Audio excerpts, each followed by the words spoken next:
Now that's funny because I was really looking at taking the over for Luka. I was like, I don't know, because sometimes when players go back for the first time to a team that had traded them or whatever type of conflict it was there, like Jimmy Butler, like completely from an individual statistical standpoint, he bad against when he went back to the Miami Heat. Yeah. And had a really bad game. So if you hit the over on Jimmy, thinking, he's going to come and really hand it to him, you're going to lose your money. And a lot of times, more times than not, that is what happens a lot. But from a fan, you're thinking, this guy hates this team. He's going to go back and he's going to be a superhero. But that's not really the case. Now you come into tonight's game. And I'm just checking now. Luka has 31 at halftime. Yeah. Now that's funny because I was really looking at taking the over for Luka. I was like, I don't know, because sometimes when players go back for the first time to a team that had traded them or whatever type of conflict it was there, like Jimmy Butler, like completely from an individual statistical standpoint, he shit the bed against when he went back to the Miami Heat. Yeah. And had a really bad game. So if you hit the over on Jimmy, thinking, he's going to come and really hand it to him, you're going to lose your money. And a lot of times, more times than not, that is what happens a lot. But from a fan, you're thinking, this guy hates this team. He's going to go back and he's going to be a superhero. But that's not really the case. Can you? I would have went if I'm not a gambling man. I would have banked on Luka tonight. Just because of the nature of the departure. Yeah. Like Jimmy, and I think this matters. Psychologically, Jimmy's bounced in and out of different places. And he also he wanted to get out of there. Right. He again. And I actually think in some way, on some level, in some part of his mind, he might be embarrassed by how he behaved in the later stages of his Heat career. Because he did have good times with some of those guys and some success. And he really was an a-hole down the stretch and leveraged his way out. So I think he comes into that game with a weird emotional baseline. Luka was, to the extent he can be, all in Dallas. Yeah. He was, loving life in that respect. And, this trade was, out of the blue for him. And I think he comes with a much different emotional baseline to this particular game. It's like, you guys did me wrong. I'm going to do two things. I'm going to kill you because you did me wrong, and I'm going to give these fans who still love me something to see. Yeah. And I think his motivation is at a different place than Jimmy's. Yeah. No, that's very true. Let's see if he puts up a 50-piece. We'll circle back. Go for 60, man. Oh, go ahead, 30 and 30. Burn it all down. Burn the forest. Not just the house. That was my favorite part of the Batman movies. Do you watch the Batman movies? Actually, yes and no. There was one of them with Christian Bale, and you had Alfred the Butler. And Christian Bale. That's Batman Begins, right?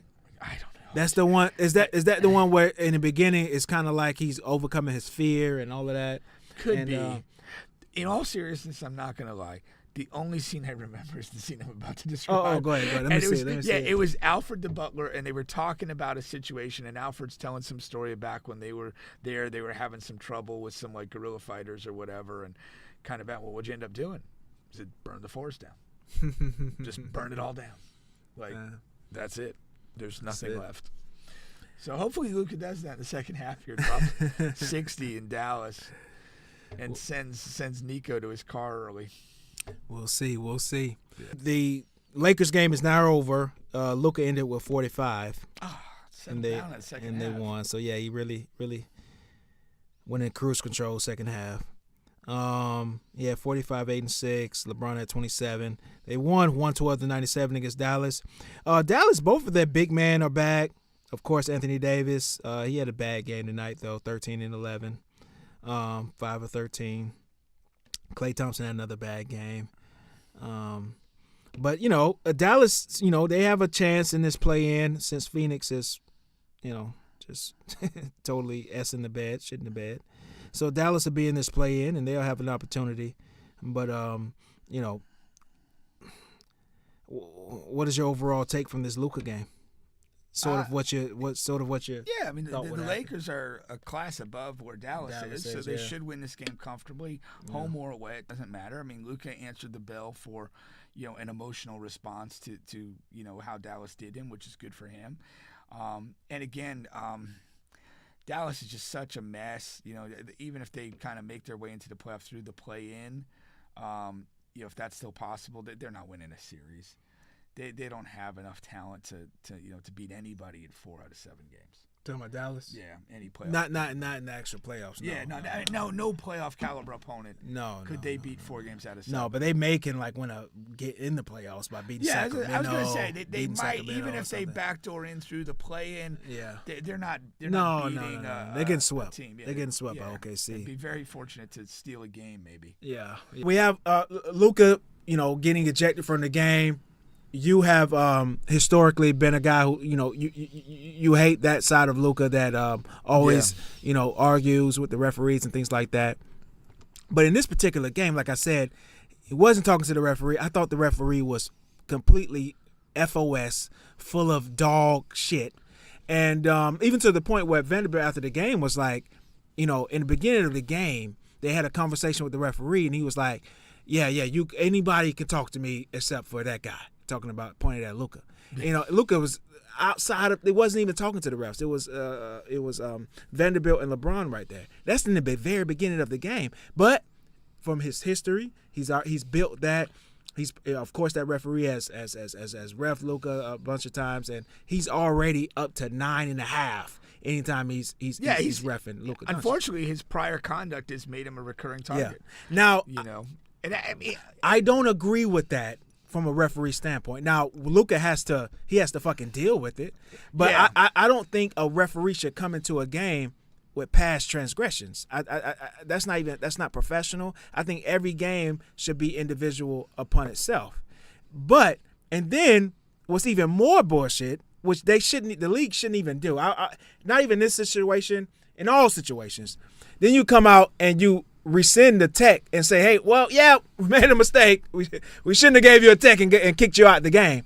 That's horseshit. Yeah. Well, do something to the referee then. He needs to be reprimanded. Take money, suspend him for a game or something, because that's horseshit. Like put him in a situation where he's not allowed to referee in the playoffs. Yeah. Like he's just your regular season ends with the teams that didn't make the playoffs. Because you totally you disrupted the whole flow of the game by taking a star out. When he didn't even do anything. He was talking to a fan. And again, like I said, no player in the history of the NBA has ever gotten a tech or a warning or anything from talking to a fan in the history of the game. So that's crazy. In a real sense, the second in that pregame conversation, the second he said anybody can talk to me but him, in my opinion, the referee disqualified himself from being fit to do the job that night. You can't go into the game with that mentality. And, but the same token is we want things to be fair and equitable sometimes, but we know they're not. And if we know they're not, you got to conduct yourself in a certain way. 100%. And Luka didn't have the wherewithal to do that.